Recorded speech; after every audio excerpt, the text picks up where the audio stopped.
As the proud mother of Ahmaud Arbery, Ahmaud was my baby. Ahmaud was chased. He was later killed while he tried to run for his life. In the beginning, I didn't understand why God had placed this assignment on me. But that being said is that God would never fail you. That's right. That's right. Tell them, Wanda.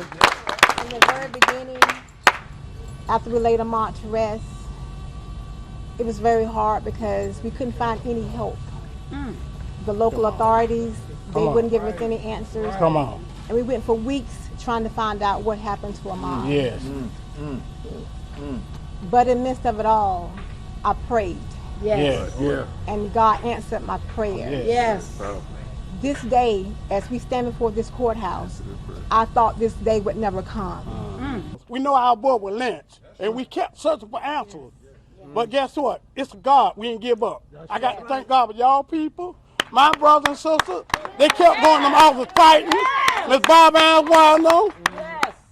These Turners here, all both of them. Lee Merritt, Ben Crump, we got to thank God because they put us together. Yes. They come to fight with us Yes. to get equal justice for us so we can fight and get some justice for Ahmaud because he was lynched.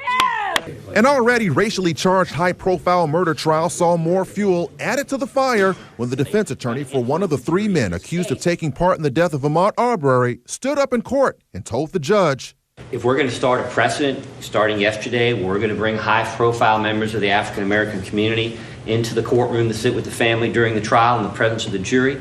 I believe that's intimidating. Then moments later, he said something that has been repeatedly aired by news organizations all over the U.S. That's it. We don't want any more black pastors coming in here or other Jesse Jackson, whoever was in here earlier this week. Then he made another statement in court that led the judge to quickly interrupt him. If a bunch of folks came in here dressed like Colonel Sanders with white masks sitting in the back, I mean, that would be a problem. You know what my response to him is? If this is upsetting you, well, get ready to get real upset. Because next week we're bringing in Reverend Jesse Lewis Jackson. All of these pastors are praying with the family, talking with the family, speaking out for the family. That is their right. And I think that anything that's trying to suppress people's expressions of their religious beliefs, you know, he talked about dressing up as Colonel Sanders. These are actual pastors. Ministers, they bring the right thing. And golf, I don't think golf is really up to do the right thing. So he's willing to eliminate anything that's right. So it doesn't surprise me at all. Judge Walmsley made it clear that this was his courtroom and that he was not going to exclude anyone from attending the trial as long as they were not interrupting the proceedings.